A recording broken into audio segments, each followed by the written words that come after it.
Hi everyone, welcome to our next video. In this video, I will discuss the next chapter for class 6th science book, that is chapter number 4, and the topic is measurement.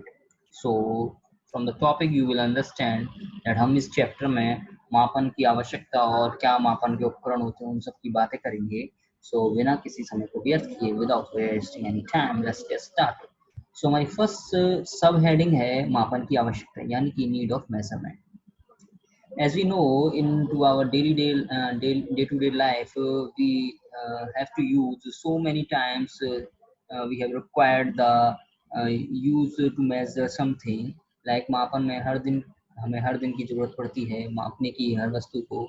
And ऐसे अनेक अवसर आते हैं जब हमें लंबाई व दूरियों को मापने की आवश्यकता होती है. If we talk about an example, हम एग्जाम्पल ले सकते हैं जैसे कि हम स्कूल जाते थे तो स्कूल जाने समय यानी कि समय की माप की जरूरत पड़ती है, यानी कि हम घड़ी से टाइम को मेजर करते थे कि कितना समय रह गया है और हमें स्कूल पे टाइम से पहुंचना है. इसी प्रकार जो डॉक्टर होता है वो पेशेंट का टेम्परेचर मेजर करने के लिए, to measure the temperature of the patient, doctor use instrument known as thermometer. और इसी प्रकार जो डॉक्टर है वो पेशेंट का टेम्परेचर मेजर करने के लिए थर्मोमीटर का यूज करता है. So these are the quite example that हमें मेजरमेंट की जरूरत क्यों है डे टू डे लाइफ में. So the next subheading will talk about that how to measure the length of something and what are the measuring equipments. So थोड़ा सा पीछे चलते हैं यानी कि पुराने टाइम में चलते हैं. प्राचीन काल में जो लोग थे वो पैरों की लंबाई और एक बलिष्ठ जो होता था, पैरों की लंबाई, उंगली की चौड़ाई तथा एक कदम की दूरी, इन सभी मापों का लंबाई के मात्रक के रूप में उपयोग करते थे. ओके, टू मेजर समथिंग और टू नोन एज के ये इतनी लंबी है. तो and in the ancient time people use their legs, their fingers to measure the things. That ये तीन फिंगर लंबी है, ये 4 पे लंबी है, या ये 2 कदम की दूरी पे है, इस तरह से. और in the ancient Egypt people use their hands. Okay, तो जो एंशिएंट इजिप्ट था उसमें जो आदमी था वो पूरे हाथ का यूज करता था. लाइक वी नो दैट कोहनी से लेके और जो टॉप ऑफ द फिंगर्स, हम इसे कहते हैं ये 1 फुट का है. तो इस तरह से ही जो इजिप्ट के लोग थे वो मेजर करने के लिए लंबाई को हाथ का यूज करते थे. और इन दैट टाइम जो 3 फुट था वो 1 गज के बराबर होता था. And also the people of Rome यानी कि रोम के वासी थे वो, जैसे अब इजिप्ट वालों ने हाथ यूज करा, वो अपने 1 कदम की दूरी को यूज करते थे. तो इस तरह से जो एशियन लोग थे वो लंबाई को मेजर करते थे. लेकिन यहाँ से क्वेश्चन आता है, क्वेश्चन आ रहा है फ्रॉम दैट कि क्या प्रत्येक व्यक्ति के शरीर की मापों में समानता हो सकती है, यानी कि the measurement of each people's hands and their legs are same. नहीं हो सकती, क्योंकि हम जानते हैं कुछ कोई आदमी लंबा है, कोई आदमी मोटा है. सो इसी this is the main cause कि हमें एक ज़रूरत थी मेजरमेंट के लिए कुछ एक स्टैंडर्डाइज आइडिया की, या कोई एक ऐसी प्रणाली की जिससे सब जगह से जो मेजरमेंट है वो एक समान आए. ओके, तो इसके लिए जो सबसे पहला काम हुआ in 1790s, the work done by France peoples. उन्होंने मापन को यानी कि मेजरमेंट करने के लिए मानक प्रणाली की रचना की जिसे मीट्रिक पद्धति कहते हैं. So the question can be arrived that कि सबसे पहले मापन प्रणाली की रचना किसने करी, तो वो फ्रांसीसियों ने करी. किस नाम से करी, मीट्रिक पद्धति कहते थे वो उसे, और किस सन में करी, वो 1790s में की. Okay, so now let's move to the next slide.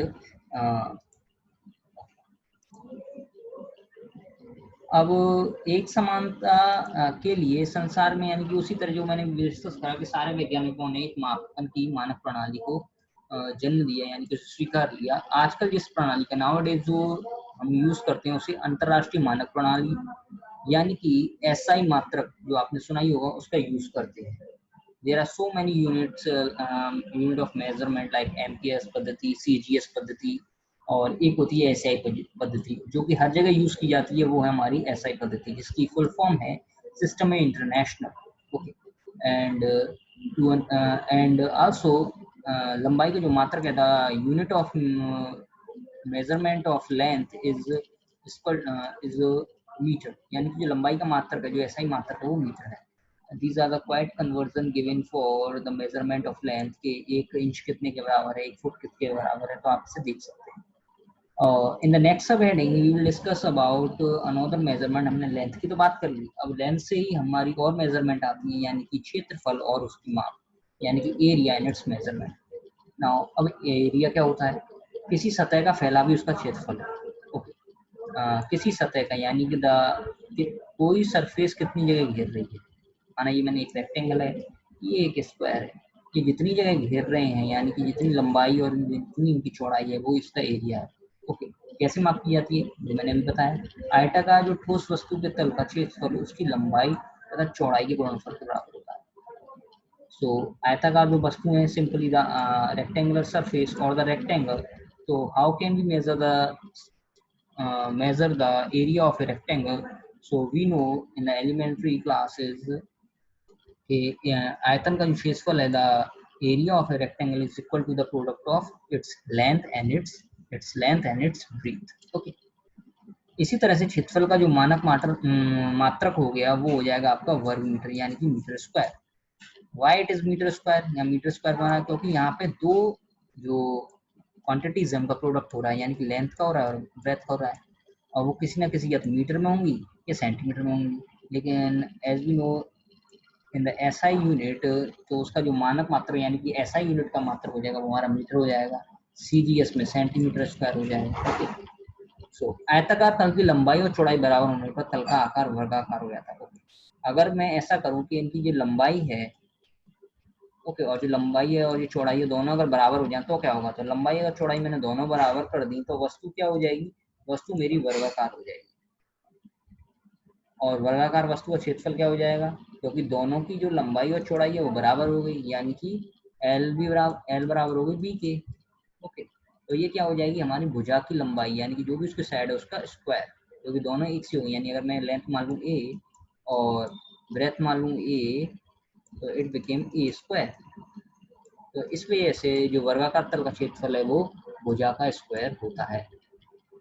अब यहाँ से क्वेश्चन अराइव होता है, हमने रेक्टेंगुलर फील्ड की बात कर ली, हमने स्क्वायर फील्ड की बात कर ली, लेकिन हम किसी फील्ड यानी कि एक खेत की लंबाई कैसे, मतलब उसका क्षेत्रफल कैसे नापें? What is the unit use to measure the area of a field? यहाँ किसी सरफेस की नॉर्मली रेक्टेंगुलर या स्क्वायर सरफेस की बात नहीं हो रही है, हम बात कर रहे हैं खेत की। यहाँ पे खेती होती है जहाँ फार्मर्स वर्क करते हैं, फार्मर्स की फील्ड की। तो these are the unit given जिससे आप इजीली किसी क्षेत्र का क्षेत्रफल यानी कि एक खेत का क्षेत्रफल निकाल सकते हैं। बेसिकली जो खेत का क्षेत्रफल होता है वो हेक्टेयर्स, एकड़ या फिर एयर में नापा जाता है। तो अगर आप बात करें एक एकड़ की, तो एक एकड़ में करीब 4000 मीटर स्क्वायर होते हैं, और उसी तरह एक हेक्टेयर में 10,000 मीटर स्क्वायर हो सकते हैं। तो यहाँ से आप इनको याद कर सकते हैं। This are quite useful for the option based questions. अब हम बात करते हैं अपनी नेक्स्ट सब हेडिंग की, जो है आयतन और उसकी माप। क्षेत्रफल की बात कर ली तो अब उसमें दो राशियां थी, अब जो आयतन है उसमें तीन राशियां जाएंगी। Let's begin the volume. किसी वस्तु द्वारा घेरे गए स्थान को उस वस्तु का आयतन कहते हैं। उसमें बात करी थी किसी सतही वस्तु का सतही क्षेत्रफल जितनी जगह घेर रहा है, यानी कि एक टू डायमेंशनल चीज, उसमें लेंथ है और उसमें ब्रेथ है। लेकिन क्या हो जब उसमें ऊंचाई भी आ जाए, यानी कि वो थ्री डायमेंशनल चीज हो जाए, तब उसका क्षेत्रफल क्या होगा? यानी कि वो जो क्षेत्रफल है यानी कि वो क्या चीज, उसका आयतन हो जाएगा। यानी कि जब किसी वस्तु में उसकी लंबाई, चौड़ाई तथा ऊंचाई आ जाए और उन तीनों का प्रोडक्ट कर दिया जाए तो उस वस्तु का आयतन हो जाता है। इसी तरह अगर मैं, जैसे हमने उसमें आयतन लिया था, अब यहाँ पे एक घनाभ लूँ यानी कि घनाकार वस्तु लूँ, उसका आयतन लूँ, तो जो घनाभ है उसका जो आयतन हो जाएगा उसकी लंबाई, उसकी चौड़ाई और ऊंचाई के गुणनफल के बराबर है। इसी प्रकार जो घन का मात्रक है, क्योंकि यहाँ पे तीनों डिफरेंट हैं और तीन राशियां दी हुई हैं, अगर मैं उसे एसआई यूनिट में बात करूँ तो वो क्या हो जाएगा? Metre into metre into metre, यानी कि मीटर क्यूब। यानी कि जो घन का मात्रक है वो मीटर क्यूब होता है। इसी तरह जैसे हमने आयतन में बात करी थी, आयत में बात करी थी कि उसकी लंबाई चौड़ाई एक दूसरे के बराबर हो जाए, इसी तरह अगर इसमें लंबाई चौड़ाई और ऊंचाई एक दूसरे के बराबर हो जाए तो वो वस्तु क्या है? एक घन का रूप ले लेती है, यानी कि उसे हम क्यूब कहते हैं। अब घन का आयतन क्या हो जाएगा? जिसी तरह उसमें दो भुजाएं थी, यहाँ तीन भुजाएं बराबर होंगी, तो यहाँ पे ये गलत किया है, यहाँ पे हो जाएगा क्यूब।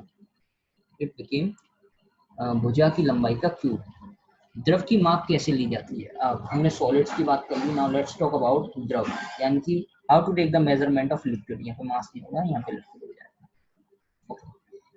इन्हें आयतन में माप कर बेचा जाता है। इफ वी टॉक अबाउट, ऐसी बात क्यों करी गई कि इन्हें आयतन में माप कर बेचा जाता है, क्योंकि if we talk about liquid, जैसे कि एक मिल्क है, मिल्क प्रोडक्ट है, मिल्क जो है वो एक लिक्विड है और उसे किस में बेचा जाता है? उसके आयतन के हिसाब से, यानी कि वो कितने लीटर का दूध है, आधा लीटर है, कहीं कहीं 1 किलो 2 किलो भी बोला जाता है, लेकिन जो मेन माप है उसकी वो है लीटर।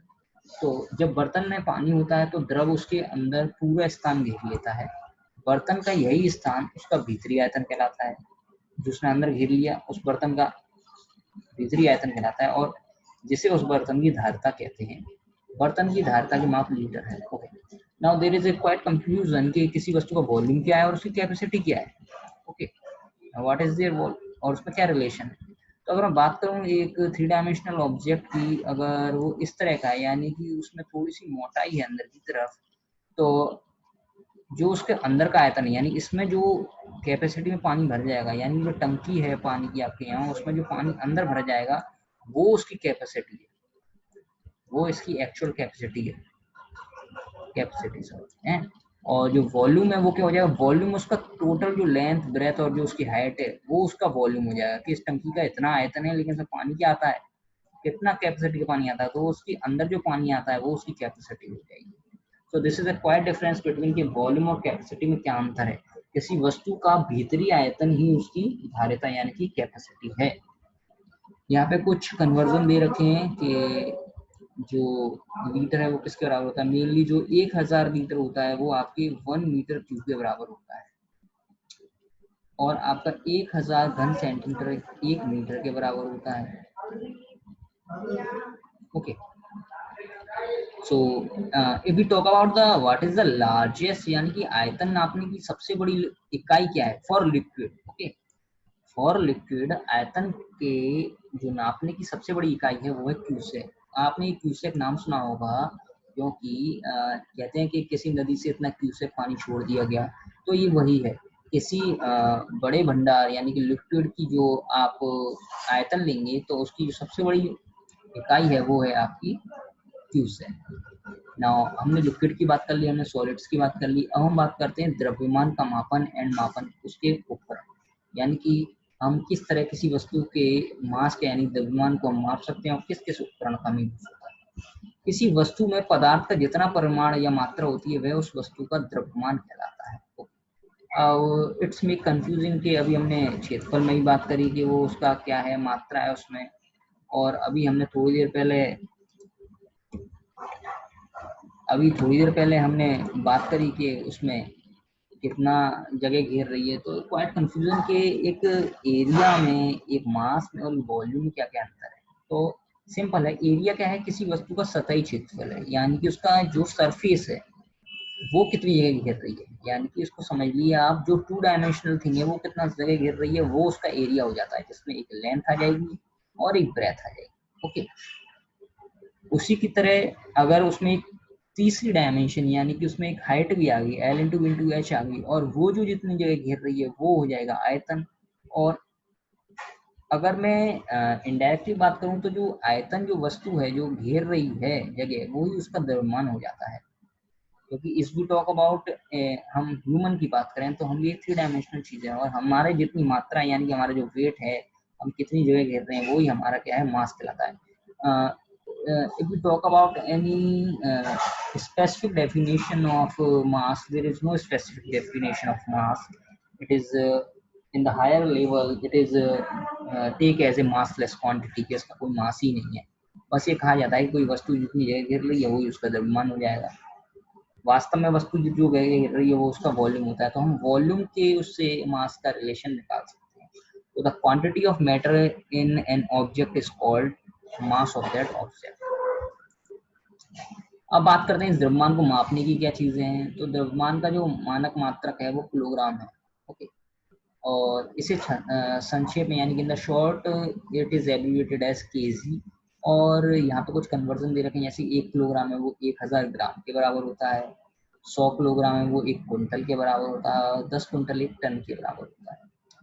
सामान्यतः वस्तुओं को तौलने में जो, अब बात करते हैं कि कौन से इंस्ट्रूमेंट यूज की जाएंगे, तो नॉर्मली जनरली जो हम इंस्ट्रूमेंट यूज करते हैं in market, that is pan balance, और in the laboratory you see a physical pan balance, sorry.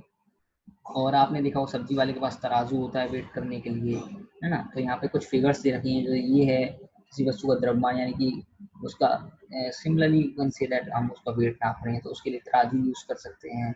और ये आपने देखा हो ये ज्वेलरी के लिए यूज किया जाता है, and it is use for आपके खुद के वेट के लिए। और ये आपने कुछ रिटेल स्टोर्स पे देखा होगा। तो so the basic instrument is use to measure is called to measure the mass of something is known as balance, pen balance, okay. Now in the next subheading हम बात करेंगे समय के मापन, कि हम समय को कैसे माप सकते हैं, what is the measurement of time। Basically हम समय को माप नहीं रहे हैं कुछ इंच या पैमाना लेके माप नहीं रहे हैं कि इतना लंबा चल दिया या इतना टाइम भी हो गया।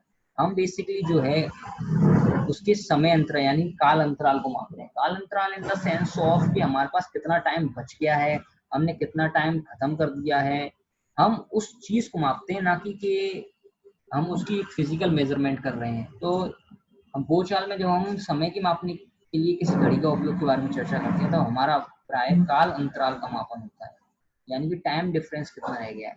तो जो भी हम मेजर करते हैं एक्चुअली हम उसका टाइम डिफरेंस मेजर कर रहे होते हैं। और समय की अवधि जो है, जो हम यूनिट यूज करते हैं, दैट इज सेकेंड, कितना सेकेंड है, कितना मिनट है, कितना घंटा है, कितना दिन है, कितना माह है, अथवा कितना वर्ष है, आल्सो कितना टाइम लगा। तो ओके, लेकिन अगर मैं बेसिकली बात करूं तो what is the main unit, यानी कि एसआई यूनिट जो है उसकी समय की क्या हो जाएगी। तो जो एसआई यूनिट है समय की, वो जो मानक से मात्रक है सेकंड का, वो सॉरी समय का, वो सेकंड होता है। Okay, so this is I think from the first chapter, okay. And also okay, in the next slide in the initial हमने बात करी थी कि डॉक्टर इक्विपमेंट का यूज करता है ह्यूमन की बॉडी के टेम्परेचर को पता करने के लिए। तो उसके लिए जो डिवाइस यूज होता है वो थर्मामीटर है। So the device is used to measure the temperature of a human body is known as thermometer. And thermometer से रिलेटेड कुछ पॉइंट्स हैं जो कि आपके ऑप्शंस में भी आ सकते हैं, कि मानव शरीर का जो सामान्य ताप है, यानी कि जो जनरल जो normal temperature of human body है in the celsius is 37 degree centigrade, or in the Fahrenheit something 98.7. So if we talk about the range, what is the range of this doctor thermometer or the home thermometer?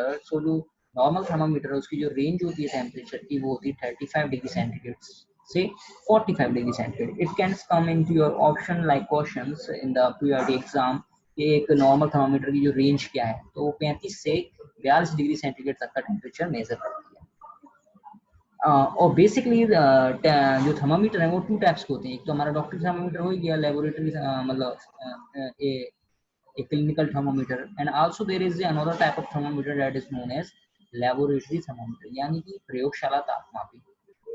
Simple सी बात है, प्रयोगशाला में जो वस्तुओं को नापने के लिए यूज किया जाएगा वस्तुओं के ताप को, वही प्रयोगशाला तापमापी कहा जाएगा। और इससे भी रिलेटेड क्वेश्चन आते हैं कि उसका रेंज क्या है प्रयोगशाला तापमापी का।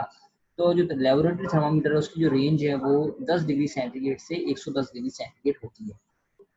अब क्वेश्चन आ रहा है कि हम इन थर्मामीटर से हम वेदर को ऐसा कर सकते हैं, क्योंकि वो भी तो कभी 28 डिग्री और ये सब बताता है। No, you can't measure by using this regular thermometer. इसके लिए कुछ अलग ही super computers are use to measure this, क्योंकि ये बहुत क्रिटिकल है और टाइम टू टाइम चेंज होता रहता है temperature. And if you don't believe that initial time to measure the next day temperature, it is required to take a calculation of 21 days to guess the what is the temperature on the next day. So इतना crucial होता था। तो these are from the